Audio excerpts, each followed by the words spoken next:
I never thought hanging an American flag in my own front yard would land me in a war with my homeowners association. But that's exactly what happened when I moved into Pinewood Estates in Scottsdale, Arizona. My name is Samuel Anderson, and I spent 12 years serving this country in the Marine Corps before an IED in Kandahar left me with a titanium rod in my left leg and a medical discharge that still stung more than the shrapnel scars across my back.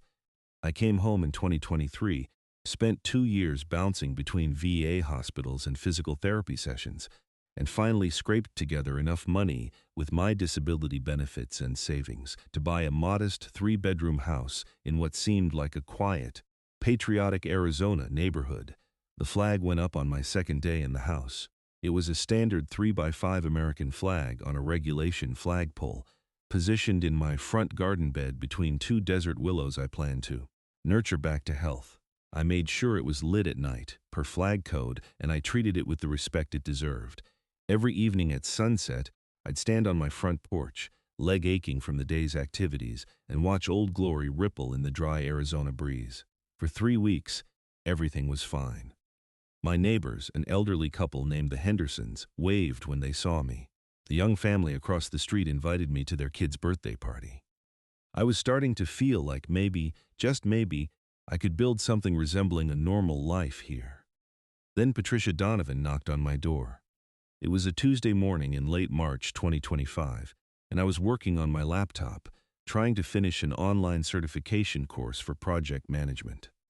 The doorbell rang at precisely 9 o'clock, and when I opened it, I found a woman in her late 40s standing on my porch with a clipboard clutched to her chest like a shield. She had that severe haircut that seemed regulation issue for a certain type of suburban authority figure, the kind that demanded to speak to managers at every opportunity. "Mr. Anderson?" she asked, though her tone suggested she already knew exactly who I was. "That's me. Can I help you?" "I'm Patricia Donovan, president of the Pinewood Estates Homeowners Association Board." She said it the way generals announce their rank. "I need to discuss a violation of our community guidelines."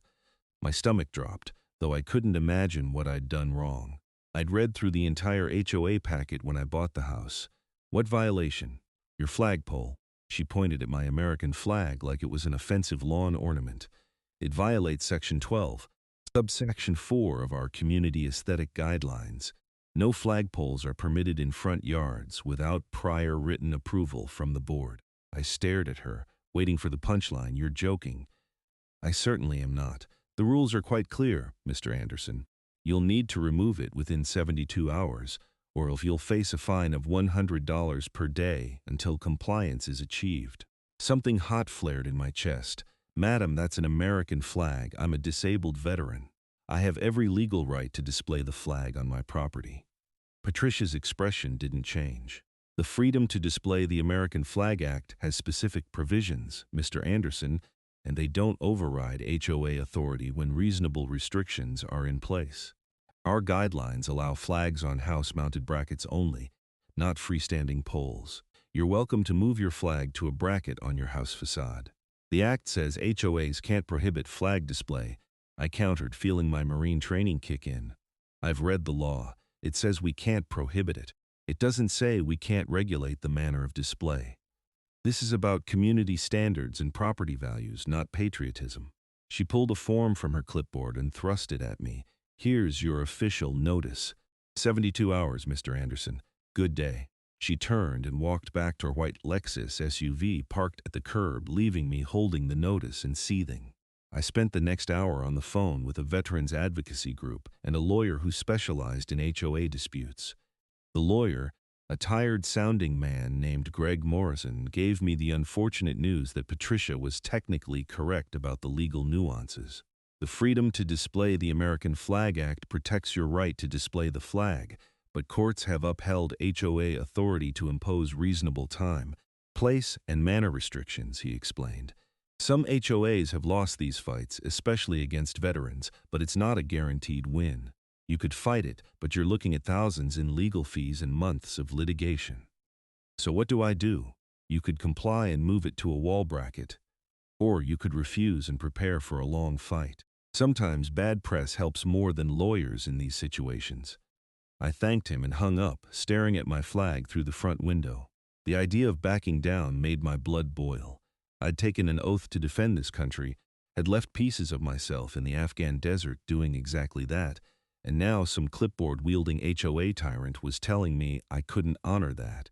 Service in my own yard? I decided to attend the next HOA board meeting, scheduled for that Thursday evening at the community center. If Patricia wanted a fight, I'd give her one. The Pinewood Estates Community Center was a beige stucco building that smelled like old coffee and air, freshener. I arrived 15 minutes early, my leg already aching from the walk across the parking lot. The meeting room had about 30 folding chairs arranged in rows, with a table at the front for the board members. I took a seat in the second row and watched as my neighbors filed in. Most were retirees and middle-aged couples, people who probably cared deeply about their property values and keeping the neighborhood looking uniform. I recognized a few faces, including Tom Henderson from next door, who gave me a sympathetic nod. Patricia swept in at exactly 7 o'clock, followed by 4 other board members. There was Marcus Webb, a pudgy man in his 60s who owned a local car dealership. Sharon Mitchell, a thin woman with glasses who taught at the elementary school. Robert Chen, a younger guy who worked in real estate, and Deborah Sullivan, another retiree who always wore elaborate jewelry. Patricia called the meeting to order and immediately launched into the agenda. There were discussions about pool, maintenance, complaints about someone's lawn being a quarter-inch too tall, and a heated debate about what shade of beige was acceptable for house paint. I sat through it all, feeling increasingly disconnected from this bizarre universe where people cared so deeply about such trivial matters. Finally, under new business, Patricia addressed my situation without looking at me. We have a flagpole violation at 847 Saguaro Drive. The homeowner has been notified and has 72 hours from Tuesday morning to achieve compliance. Any discussion? I stood up, my leg protesting. I'd like to address the board. Patricia's lips thinned. There's a public comment period at the end of the meeting, Mr. Anderson. This directly concerns me and I'm here. I'd appreciate the opportunity to speak now. She exchanged glances with Marcus Webb, who shrugged. Fine. 3 minutes. I moved to the front of the room, acutely aware of everyone watching me. My name is Samuel Anderson. I'm a Marine Corps veteran, medically discharged after 12 years of service. I spent 8 months in Walter Reed recovering from injuries sustained in Afghanistan. That flag in my yard isn't decoration. It's a symbol of the oath I took and the sacrifices I made. Patricia interrupted. Mr. Anderson, no one is questioning your service, but let me finish, please. My voice came out harder than I intended. The Freedom to Display the American Flag Act was specifically passed to prevent HOAs from doing exactly what you're trying to do. I'm not running a business. I'm not flying an oversized flag. I'm displaying a Regulation 3x5 American flag on a standard pole in my front yard. This is protected activity. The act allows for reasonable restrictions, Patricia countered. Our guidelines permit flag display on house-mounted brackets. That's reasonable. Reasonable? I have a titanium rod in my leg. Climbing a ladder to mount a bracket on my house facade isn't reasonable for me. The ground-mounted pole is specifically chosen because of my disability. That seemed to give some board members pause. Sharon Mitchell leaned forward. Would a medical exemption be appropriate here? Patricia shook her head firmly.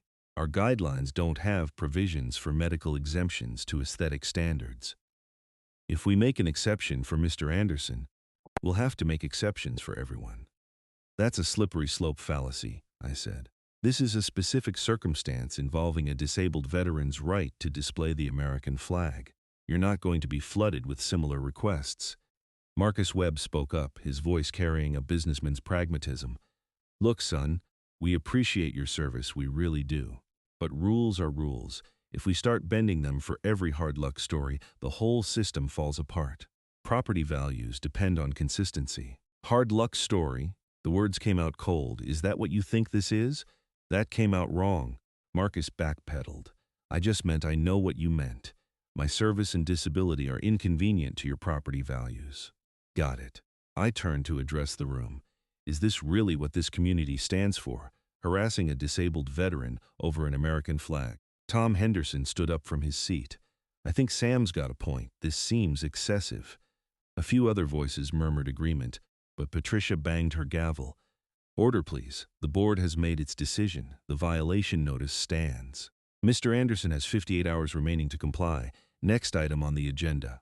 I walked out, anger burning in my chest. Behind me, I heard raised voices as several homeowners challenged the board's decision, but I didn't stick around to hear how it played out.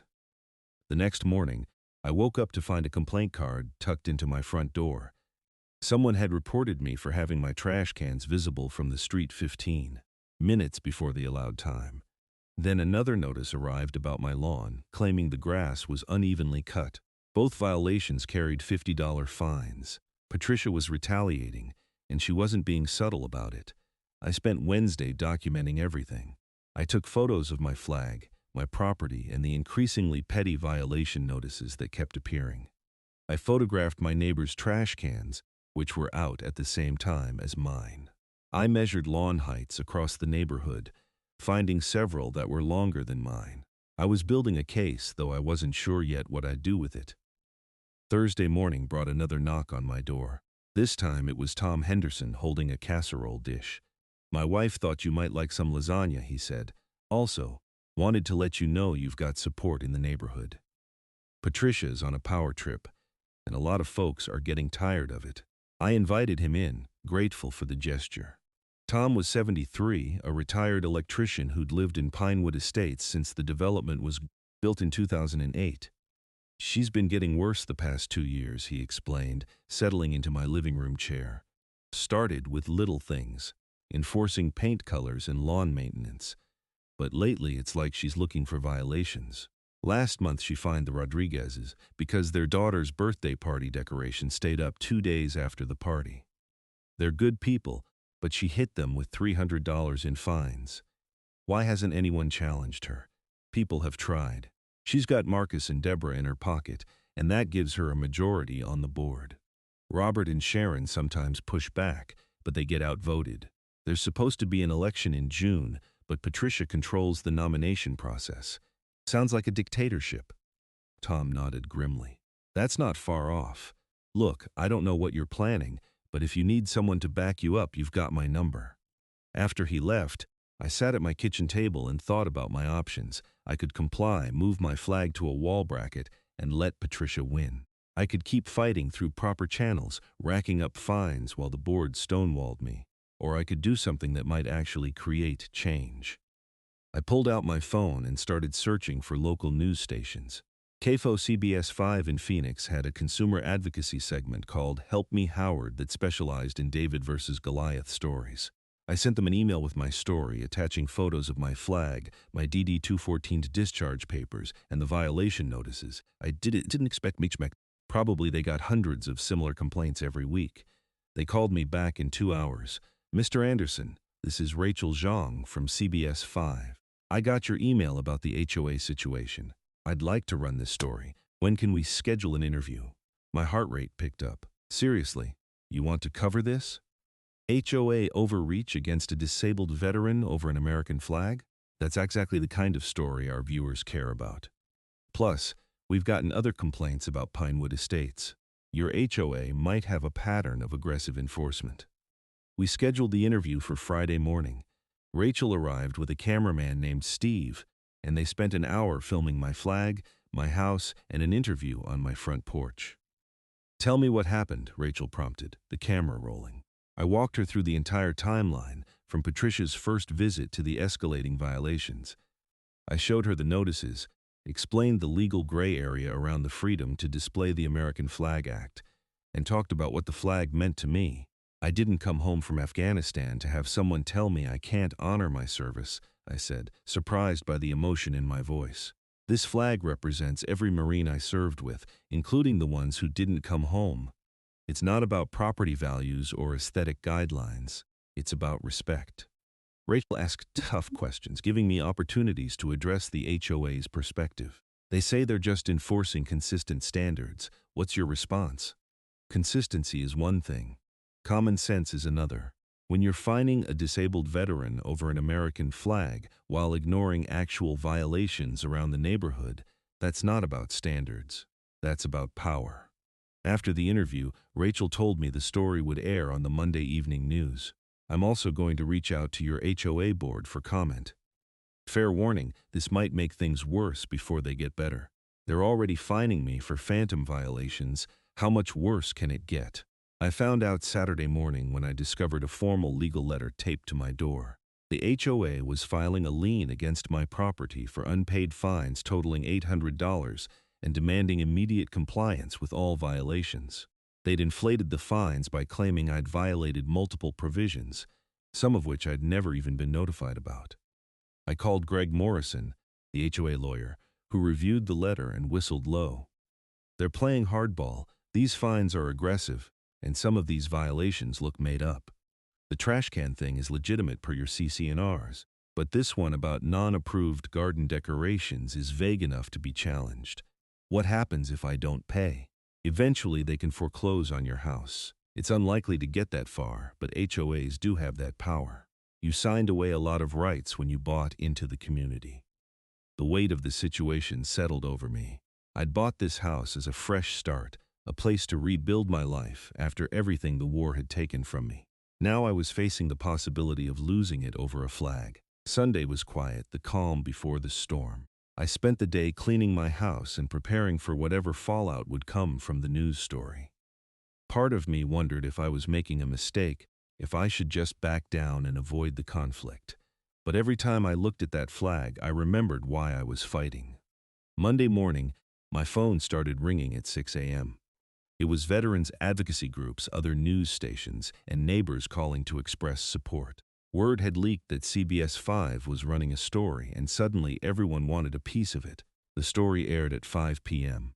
Rachel Jong did an exceptional job, opening with footage of my flag waving in the breeze while her voiceover set the scene. An Arizona disabled veteran is facing fines and a potential lien on his home because of this American flag. Tonight, we investigate an HOA's aggressive enforcement that has neighbors questioning what really matters in their community. The piece ran for 4 minutes, including my interview, shots of the violation notices, and commentary from a legal expert explaining the freedom to display the American Flag Act. Rachel had also secured a brief phone interview with Patricia Donovan, who'd made a critical mistake. "We have rules for a reason," Patricia said on camera, her voice clipped and defensive. "Property values depend on aesthetic consistency.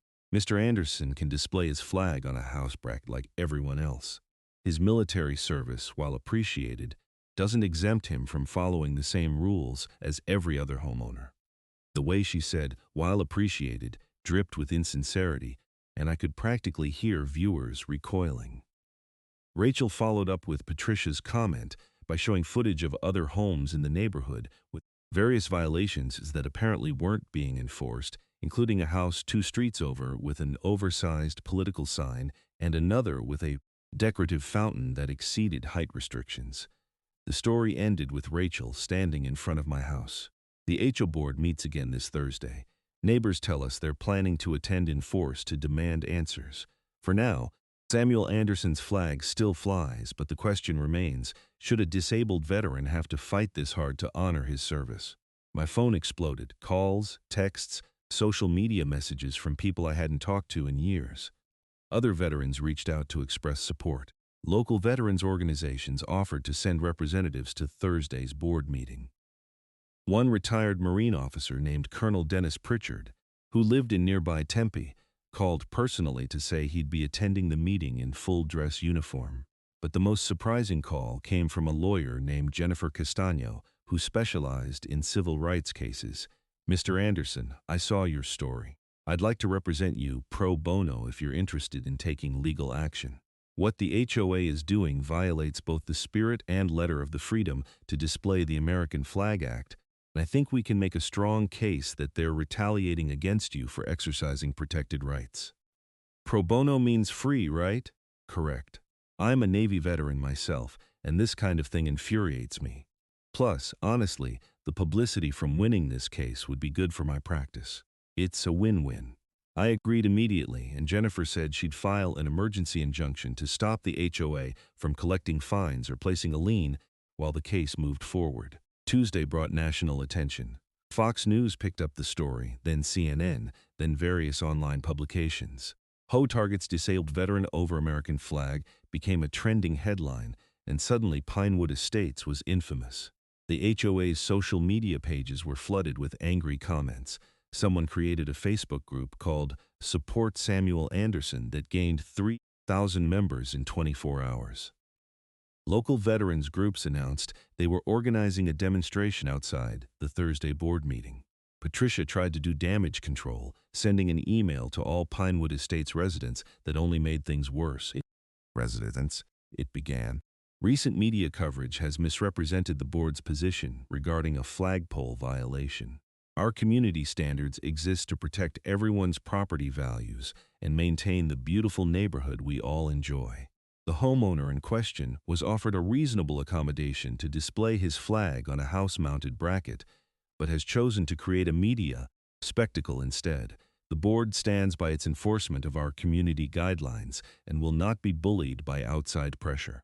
Please remember that sensationalist news coverage rarely tells the whole story.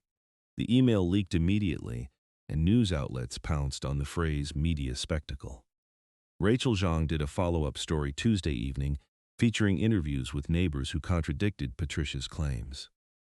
"She never offered any kind of accommodation," said a woman named Margaret Boyle, who lived 3 houses down from me.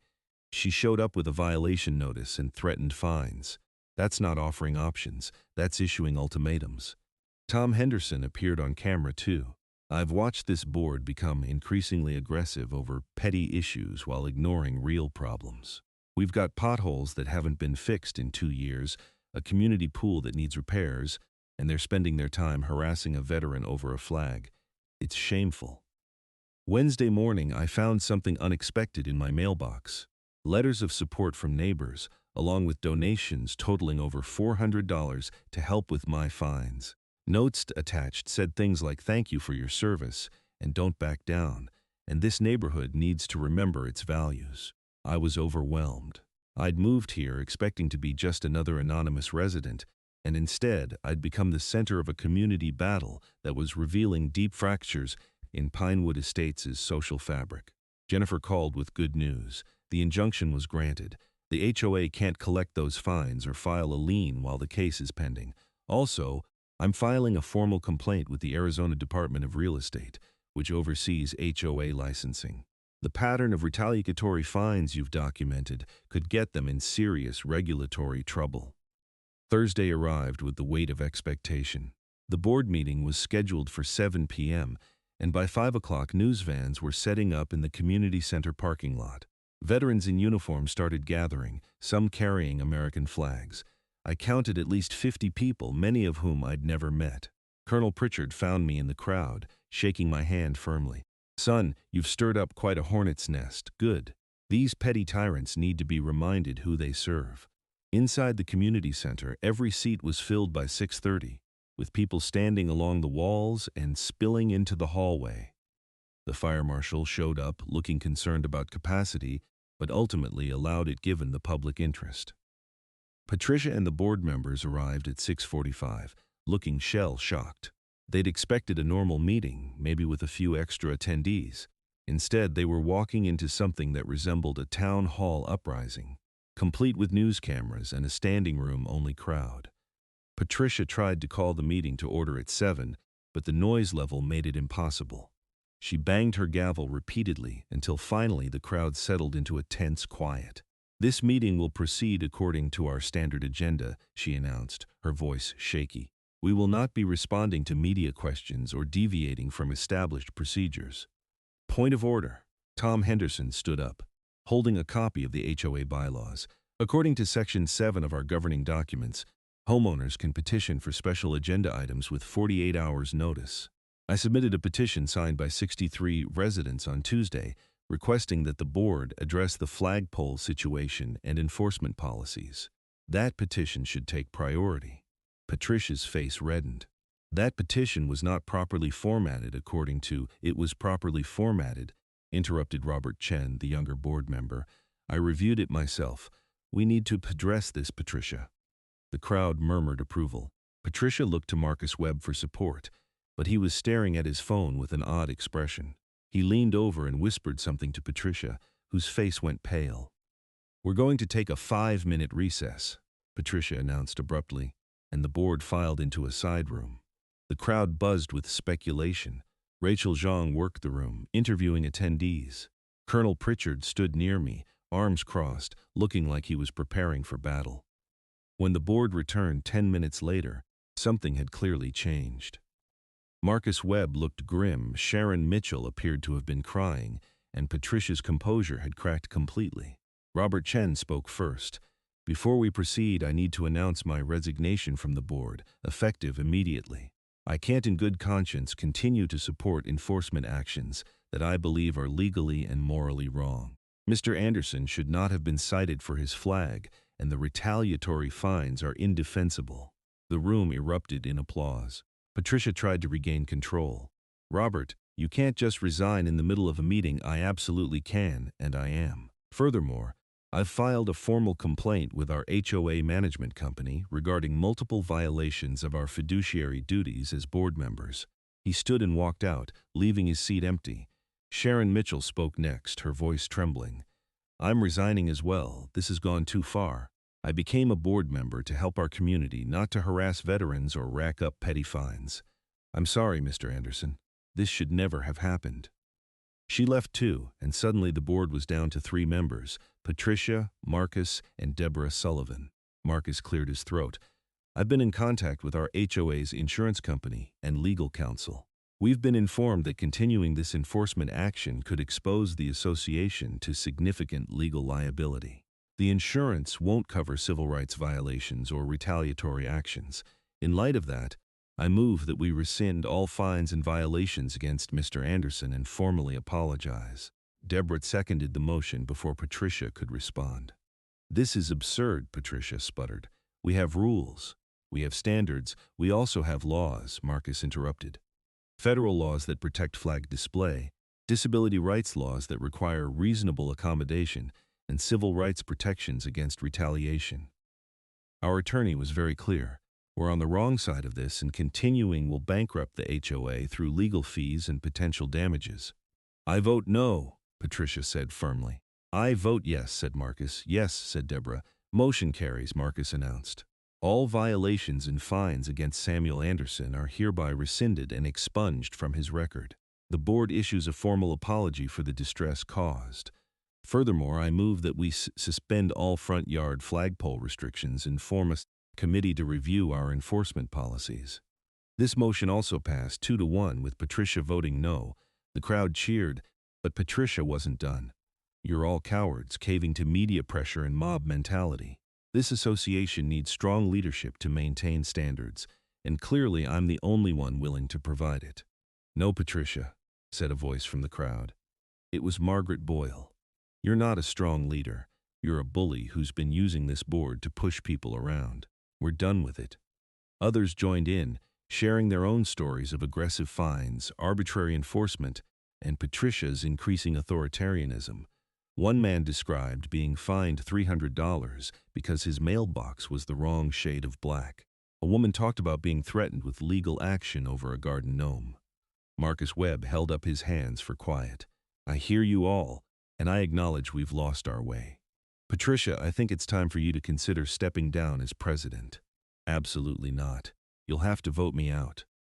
"Then I move for a vote of no confidence in the board president." Deborah seconded again, and the motion carried 2-1. Patricia Donovan was no longer president of the Pinewood Estates HOA.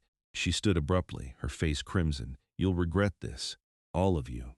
This neighborhood will fall apart without proper leadership, and when your property values plummet, don't come crying to me."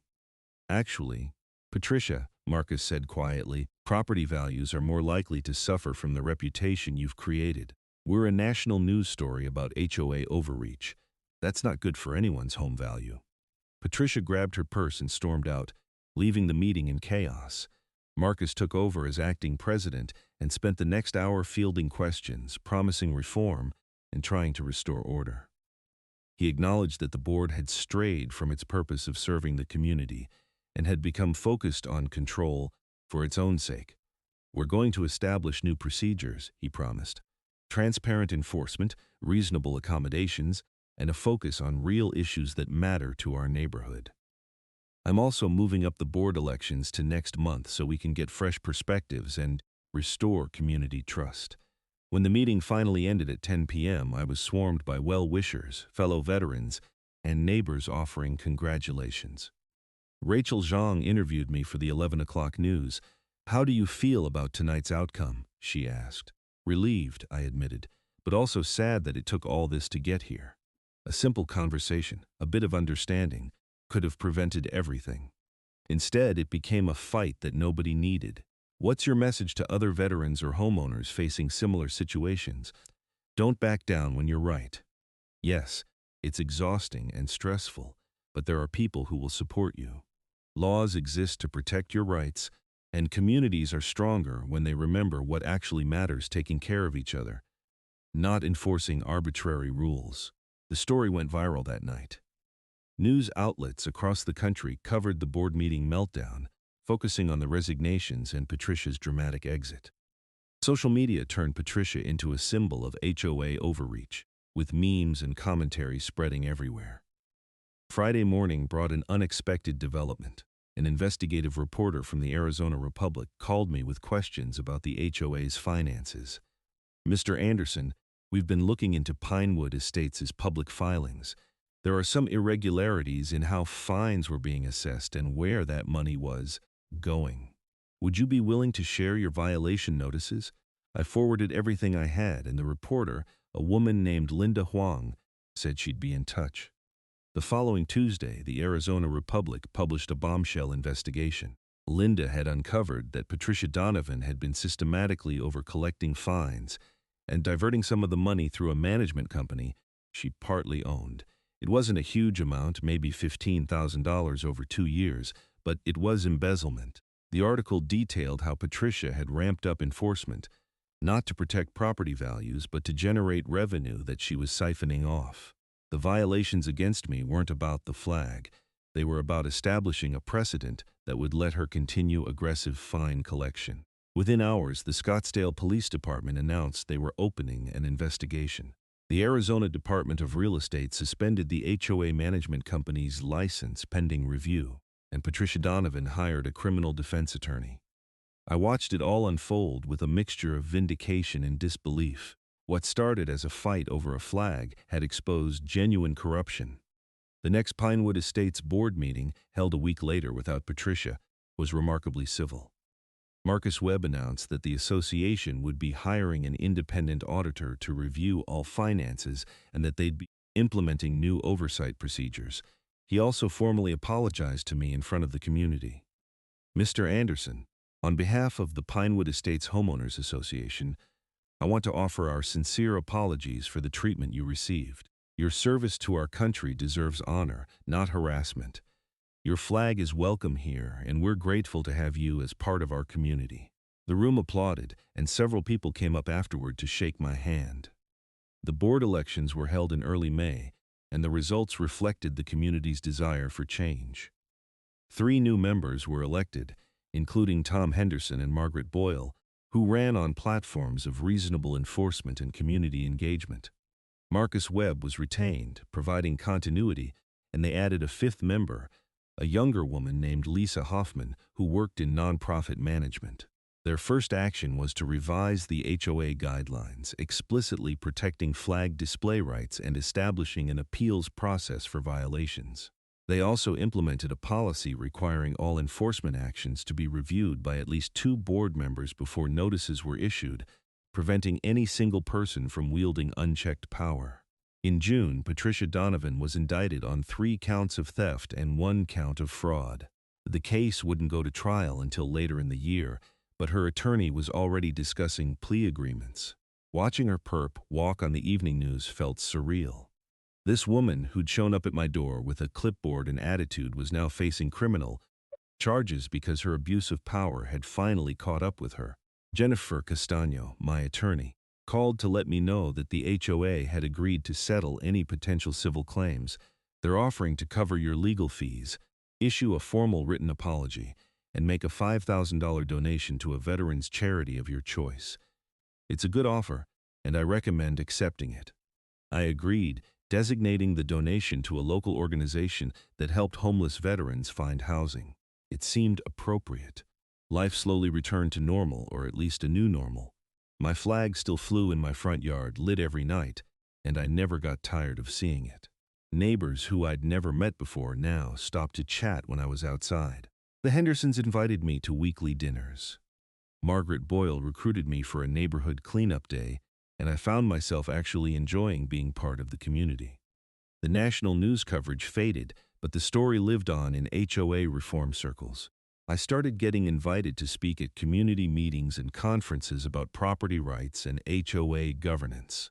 It was strange being treated like an expert on something I'd stumbled into accidentally, but if my experience could help others avoid similar fights, it was worth sharing. In July, I attended Patricia's plea hearing. She'd accepted a deal, guilty plea to 1 count of theft, 18 months probation, full restitution to the HOA, and 500 hours of community service. She'd also been barred from serving on any HOA board in Arizona. Standing in that courtroom, watching her accept responsibility with a quiet guilty that seemed to physically pain her, I felt no joy, just a sad recognition that her need for control had destroyed her life. Afterward, outside the courthouse, a reporter asked how I felt about the outcome. Justice was served, I said, but this whole situation was preventable. If she'd treated people with respect instead of viewing them as subjects to control, none of this would have happened. That's the lesson here. Power without accountability corrupts, whether it's a government or a homeowners association. August brought an unexpected honor. The Arizona Department of Veterans Services contacted me about presenting an award at their annual recognition ceremony. They wanted to acknowledge my advocacy for veterans' rights and the national attention I'd brought to issues of HOA overreach against veterans. Standing on that stage, accepting a plaque while hundreds of fellow veterans applauded, I thought about the journey that had brought me here. From a battlefield in Afghanistan to a hospital bed in Maryland to a courtroom battle in Arizona, my life had been defined by struggles I never expected. But maybe that was the point. We don't choose our battles. We just choose how we fight them. The ceremony's keynote speaker, a retired Army general, mentioned my story in his remarks. Samuel Anderson reminded us that the fight doesn't end when you take off the uniform. Sometimes defending American values means standing up to those who've forgotten what those values mean. A flag isn't just cloth and colors. It's a symbol of principles worth protecting, and a community that loses sight of those principles needs people brave enough to stand up and say, "This isn't right." Later that month, I was working in my front garden, trying to coax those desert willows back to full health, when a moving truck pulled up to a house down the street. A young couple climbed out, looking excited and nervous in that way first-time homebuyers do. I walked over to introduce myself, noting the Army sticker on their truck's bumper. "Welcome to the neighborhood," I said. "I'm Sam Anderson." The husband's eyes widened. "You're the flag guy. Man, we read about what happened here. That's actually part of why we bought in this neighborhood." Figured if the community went through all that and came out better for it, it must be a good place. We chatted for a while, and I helped them unload some boxes. As they were setting up, the husband pulled out an American flag. "Mind if I ask where you served?" I asked. 2 tours in Iraq, Army infantry. Got out last year and used my VA loan to buy this place.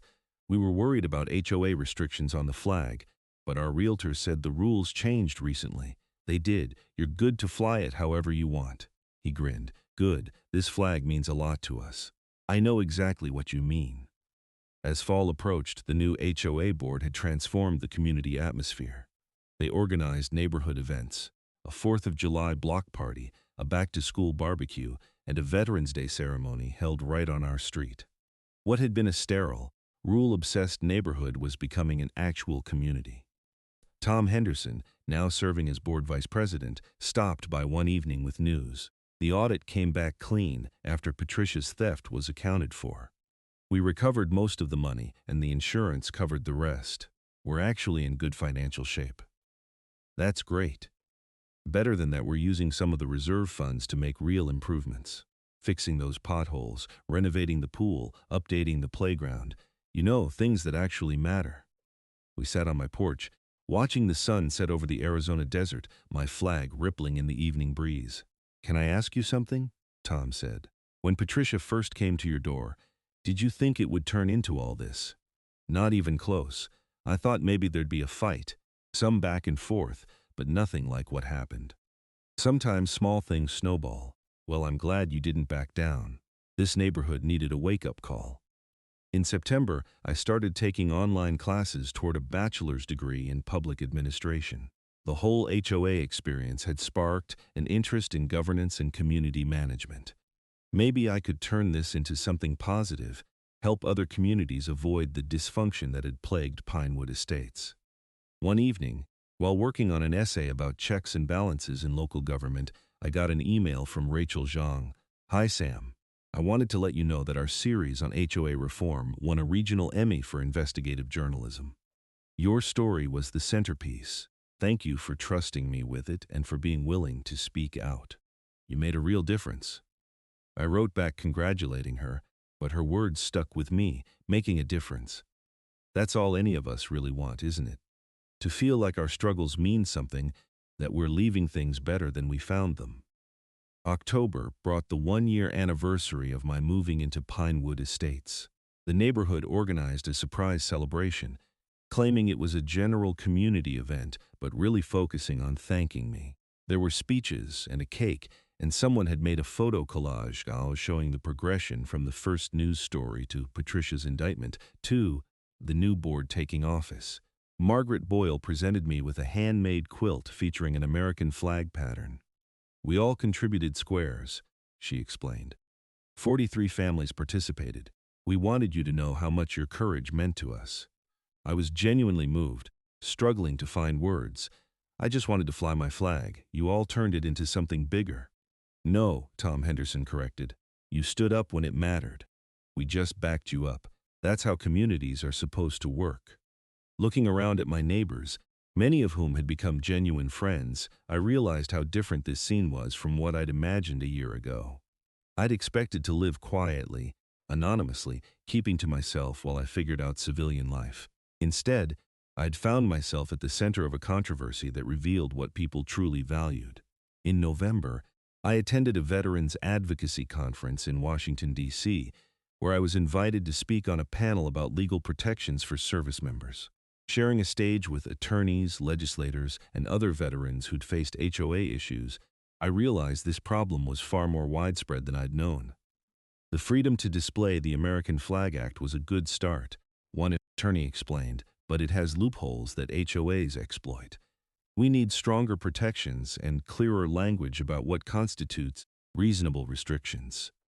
I shared my story, emphasizing the importance of documentation and media attention. Legal protections only matter if people know about them and are willing to fight. Most homeowners back down because the fight seems too expensive or exhausting. But there are resources, and there are people who will help. After the panel, several veterans approached me with their own stories.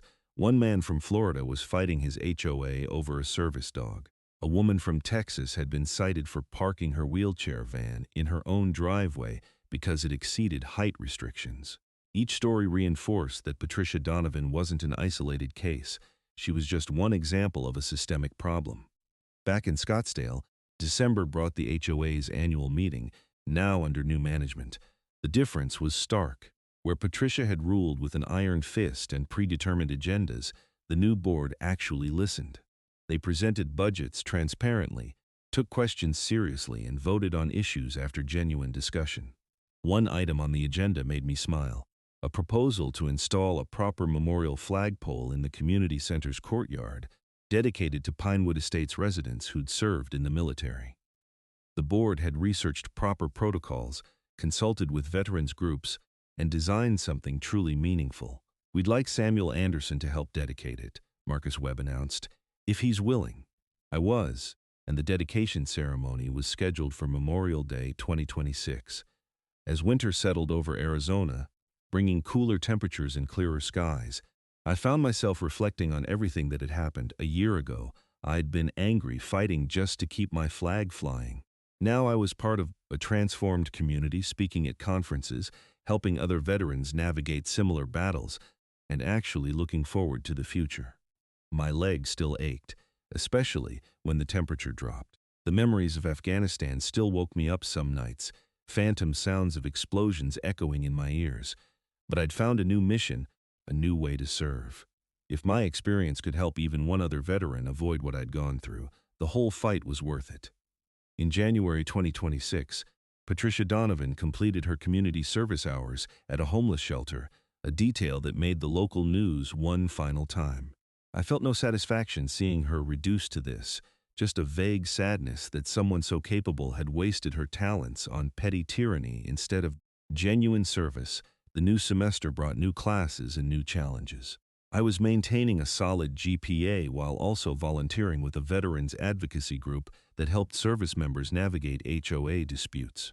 We'd helped 3 families in Arizona alone, using my case as a template for how to fight back effectively. February brought an unexpected call from a publisher.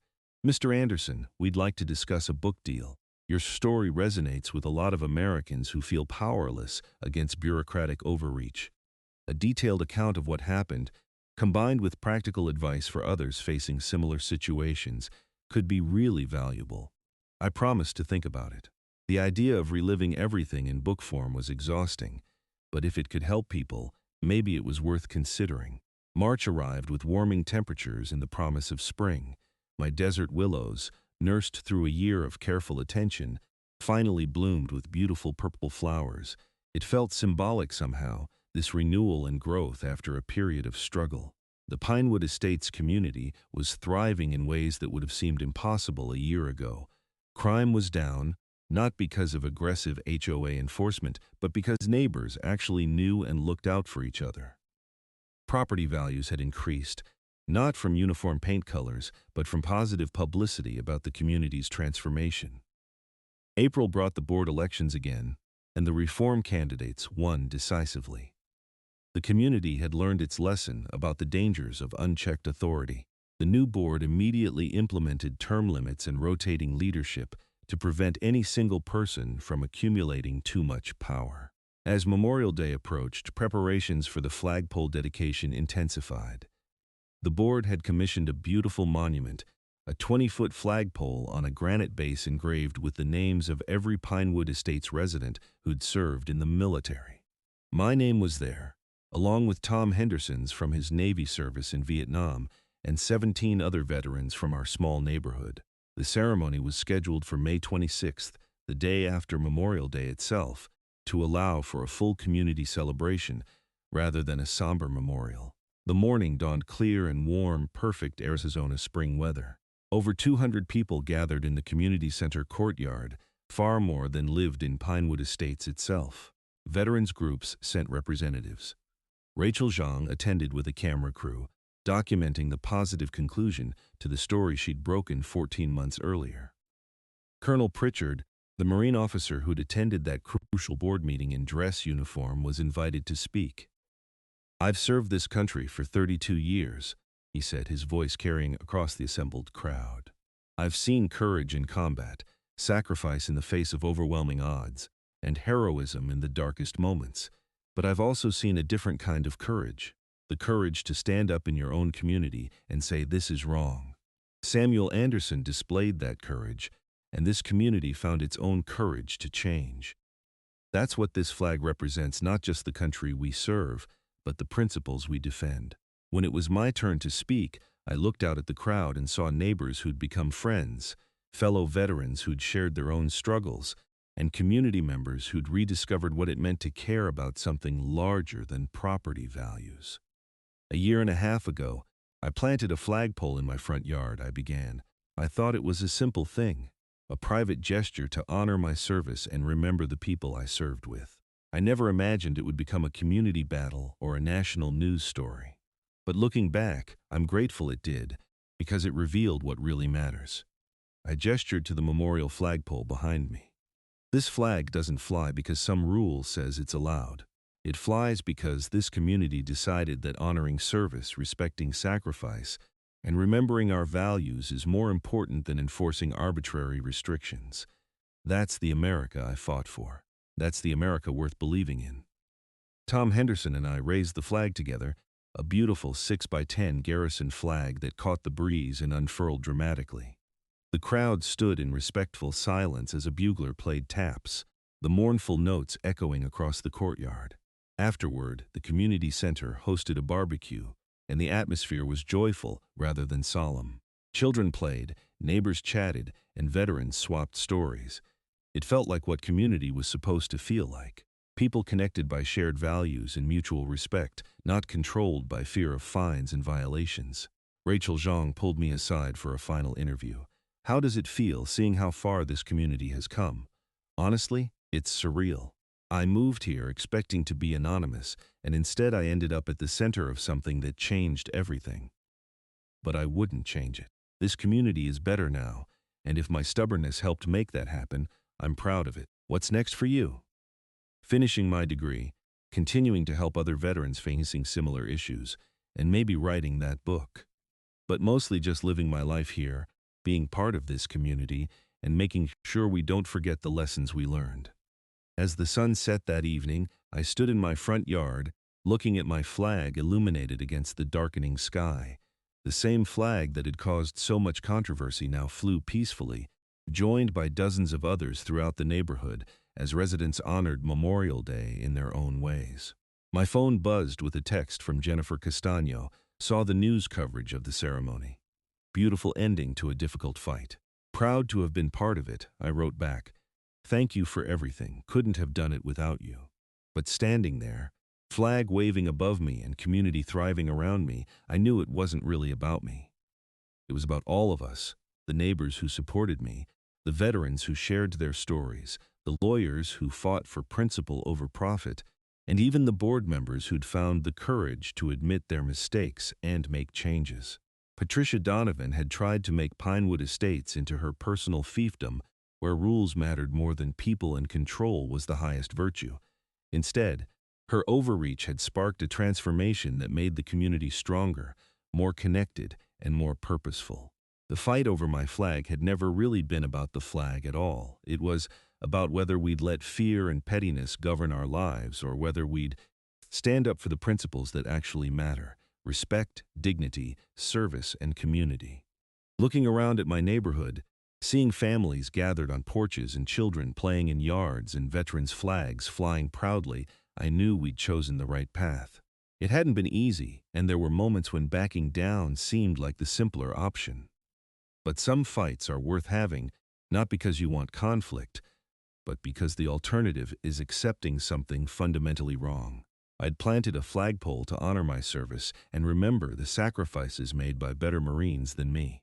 I'd never imagined that simple act would expose corruption, transform a community, and create something genuinely meaningful. But that's how change often works. Small acts of principle, amplified by courage and community support, can reshape the world around us.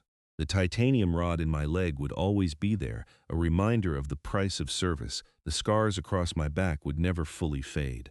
But standing in my yard, in my community, watching my flag wave free and proud, I felt something I hadn't felt in years: peace. Not the peace of absence, where nothing happens and everything stays quiet, but the peace of purpose, of knowing you fought for something that mattered and won. The peace of community, of neighbors who became friends and strangers who became allies. The peace of justice, watching corruption exposed and wrongs made right. My name is Samuel Anderson. I'm a disabled Marine Corps veteran, a homeowner in Pinewood Estates, and apparently now a symbol for HOA reform and veterans' rights. I never wanted that last role, but I've learned to accept it. If my story helps even one other person stand up to injustice, then everything we went through was worth it. The flag still flies in my front yard, lit every night per regulation, honored every day. It's not just my flag anymore. It belongs to everyone who stood up and said Patricia Donovan was wrong, everyone who remembered that symbols matter because of the principles they represent, and everyone who learned that communities are strongest when they value people over property. As I walked back inside that Memorial Day evening, my leg aching as usual, I paused at my door to look back one more time. My flag, the Pinewood Estates Memorial flag, and dozens of others throughout the neighborhood all rippled in the warm Arizona breeze, a constellation of stars and stripes against the darkening sky. Somewhere out there, other veterans were probably facing similar fights, Other communities were struggling with the same questions about authority and accountability, and other people were deciding whether to stand up or back down when faced with injustice. I hoped my story would reach them. I hoped they'd know they weren't alone. And I hoped they'd find the same thing I did, that fighting for what's right, even when it's hard, even when it seems impossible, is always worth it in the end. Because that's what the flag really represents. Not blind obedience to authority or fear of stepping out of line, but the courage to stand up for principles, the strength to fight for what's right, and the faith that justice eventually prevails.